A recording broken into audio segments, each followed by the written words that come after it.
Okay, so do you guys remember last week when we talked about slavery? Yeah. Yeah? So we're going to go over what we talked about last week since it was last week. We're just going to kind of do a review and then we're going to talk about something else, okay? Okay, so do any of you guys remember what we learned about slavery? Yeah. Jason, what did we learn? Slavery is someone who is owned by someone else to make crops and servants for their own. For their owners? Yeah, exactly. Is there anything else, Bailey, that we learned about with slavery?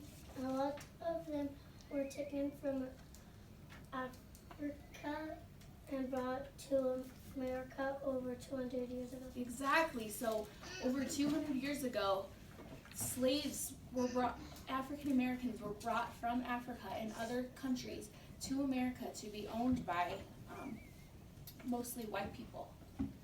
So do you guys remember anything about slave codes from last week? Yeah. Yeah, lyric. What kind of stuff did we learn? You couldn't own a gun. You couldn't own a gun, so if you owned a gun, you'd be in big trouble. Because it was a law that you couldn't own a gun. What other things? Naya? It was illegal to read or write. Yeah, it was illegal to read and write. So if you learned to read and write, that was what we called resisting slavery, right? Other things that we did for resisting slavery was they would go super slow making the crops or making dinner for their owners. And they learned to read and write and stuff like that. So since we know a little bit more about slavery, today we're going to learn about the Underground Railroad. So what the Underground Railroad is it was a secret movement, which is keyword for secret. No one was supposed to know that these people were trying to get out of slavery and get into the Underground Railroad, organized by black slaves to escape slavery. Does that make sense? So I'm going to read you guys a book on the Underground Railroad and see if you guys can kind of understand it a little bit more, okay? So it's called Henry's Freedom Book, a true story from the Underground Railroad.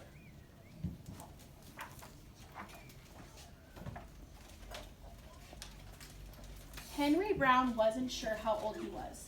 Henry was a slave, and slaves weren't allowed to know their birthdays.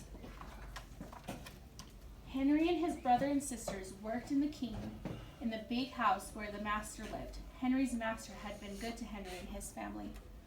But Henry's mother knew things would change. Did you see those leaves blowing in the wind? They are torn from the trees like slave children are torn from their families. One morning, the master called for Henry and his mother. They climbed the window staircase. The master lay in bed with only his head above the quilt. He was very ill. He beckoned them to come closer. Some slaves were freed by their own owners. Henry's heartbeat was super fast. Maybe the master would set him free. But the master said, "You are a good worker, Henry. I'm giving you to my son.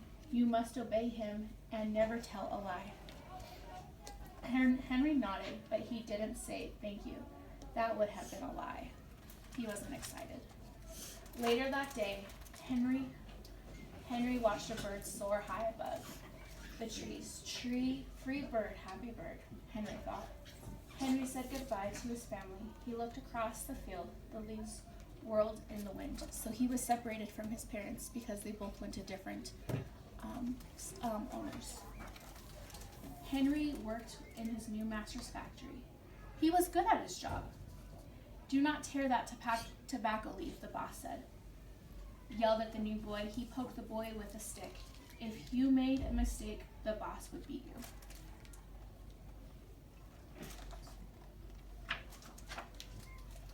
Henry was lonely. One day he met Nancy, who was shopping for her mistress. They talked and agreed to meet again. Henry felt like singing, but slaves didn't dare sing in the streets. That was one of the slave codes. Instead, he hummed all the way home.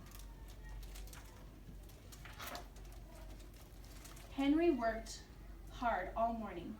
He tried to forget what Nancy had said. His friend James came into the factory. He whispered to Henry, "Your wife and children were just sold at the slave market." "No," said Henry. Henry couldn't move. He couldn't think. He couldn't work. Twist that tobacco, the boss poked Henry. Henry twisted tobacco leaves. His heart twisted in his chest. So he was separated from his family again because they were brought to another owner. So he was all by himself. At lunchtime, Henry rushed to the center of town. A large group of slaves were tied together. The owner shouted at them. Henry looked for his family. Father, father! Henry watched his children disappear down the road. Where was Nancy? He saw her the same moment she saw him.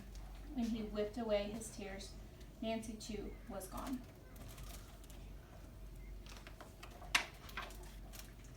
Henry no longer sang. He couldn't hum. He went to work, and at night he ate supper and went to bed.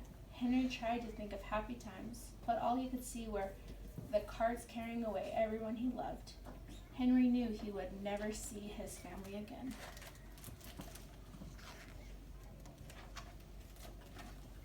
Many weeks passed. One morning, Henry heard singing. A little bird flew out of the tree into the open sky, and Henry thought about being free. But how? As he lifted a crate, he knew the answer. He asked James and Dr. Smith to help him. Dr. Smith was a white man who thought slavery was wrong, which was very uncommon. Most of the white people, they wanted slaves. Henry arrived with a box. I will mail myself to a place where there are no slaves, he said. James stared at the box, then at Henry. What if you cough and someone hears you? I will cover my mouth and hope, Henry said. Mr. Smith wrote on the box, to William H. Johnson, Arch Street, Philadelphia, Pennsylvania. Henry would be delivered to friends in Philadelphia. Then he printed on the crate in big letters, this side up with care.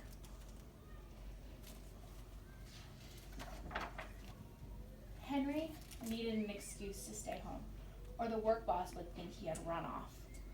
James pointed to Henry's sore finger, but Henry knew it wasn't bad enough. He opened a bottle of oil of vitriol. No, said James. Henry poured it on his hand. It burned his skin to the bone. Now the boss would have to let him stay home. Dr. Smith banged Henry's hand. They arranged to meet the next morning at 4 o'clock. You see how he hurt his hand? You see it? The sun was not yet up when Henry climbed into the box. Ready? He said. James nailed down the lid. Mr. Smith and James drove to the station. The railway clerk tipped the box over and nailed a paper to the bottom.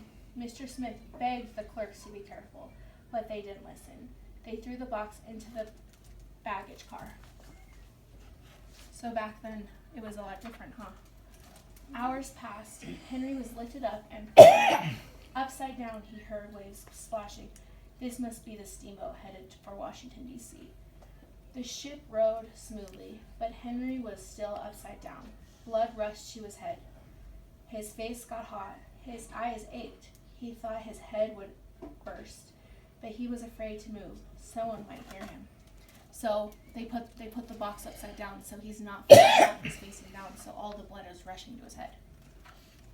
I'm tired of standing, someone said. Why don't we move that box and sit on it, said another. Henry held his breath. Could they be talking about his box? Henry was pushed. The box scraped the deck. Now he was on his right side. Now on his left. And suddenly, right side up. You guys see him in that box? So he's trying to get out of slavery, and he's in a box going to Philadelphia. What is that? They're on a steamboat. So a steamboat is a boat that transports like crates and food and stuff for everyone. Yeah. What do you think is in there, said the first man. Mail, I guess, said the order. I am mail, thought Henry, but not the kind they imagined. Henry was taken off the steamboat and placed in a railroad car, this time heads up. He fell asleep on the rattling song of the train wheels. He awoke to loud knocking. Henry, are you still right in there? All right, he answered. The cover was pried open. Henry scratched and stood up. 4 men smiled at him. Welcome to Philadelphia. At last, Henry had a birthday. March 30th, 1849, his first day of freedom. And now from that day on, he also had a middle name. Everyone called him Henry Fox Brown. The end. So what kind of things did you guys get from this book? That Cam, yeah. People treated Henry bad. Yeah, because he was a different skin color, huh? Mm-hmm. Yeah, what other things? Yeah. Hannah planned to be sent To be free, right? Yeah, that's exactly right.